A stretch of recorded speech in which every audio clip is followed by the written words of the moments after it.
ભાવનગરમાં સરકારી ક્વાર્ટર્સમાંથી પકડાયો છે નકલી દારૂ। નીલમબાગ પોલીસે ગત 18 તારીખે ગુનો કર્યો છે દાખલ। નકલી દારૂ ભરેલી 35 બોટલ પોલીસે કબજે કરી છે। સંજય ચાવડા નામના આરોપીની નીલમબાગ પોલીસે ધરપકડ કરી છે। બુટલેગર ગૌતમ સોલંકીએ નકલી દારૂ સંજય ચાવડાને આપ્યો હતો। સંજય ચાવડાએ સરકારી ક્વાર્ટરમાં છુપાવ્યો હતો નકલી દારૂ, ત્યારે સરકારી ક્વાર્ટરમાંથી આ નકલી દારૂ મળી આવ્યો છે। સંજય ચાવડા નામના આરોપીની નીલમબાગ પોલીસે ધરપકડ કરી છે। આ વિશે વધુ માહિતી મેળવી અમારા સંવાદદાતા નવનીત પાસેથી। નવનીત, સરકારી ક્વાર્ટર્સમાંથી જ નકલી દારૂ મળી આવ્યો છે। સૌથી મહત્વની વાત એ છે કે નકલી દારૂ હવે જગ્યાએ જગ્યાએથી મળી રહ્યો છે અને હવે પોલીસને શોધવો પડી રહ્યો છે। શું વધુ માહિતી?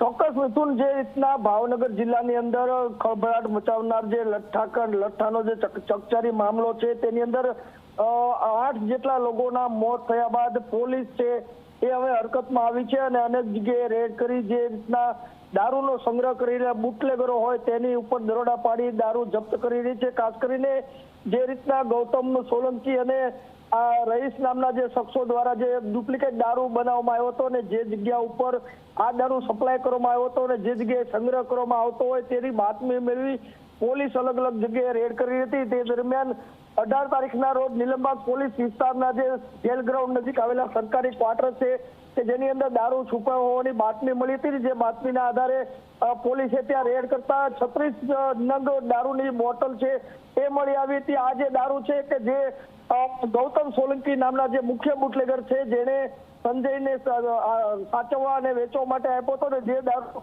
સંજયે અહીંયા જે સરકારી ક્વાર્ટર છે જેનો દુરુપયોગ કરી અને ત્યાં દારૂ છુપાયો હતો, જે પોલીસે જપ્ત કર્યો છે અને સંજય ચાવડા નામના જે બુટલેગર છે તેની ધરપકડ કરી 2 દિવસના રિમાન્ડ મેળવ્યા હતા અને આજે પણ સંજય ચાવડા છે તેને કોર્ટમાં રજૂ કરવામાં આવ્યો હતો।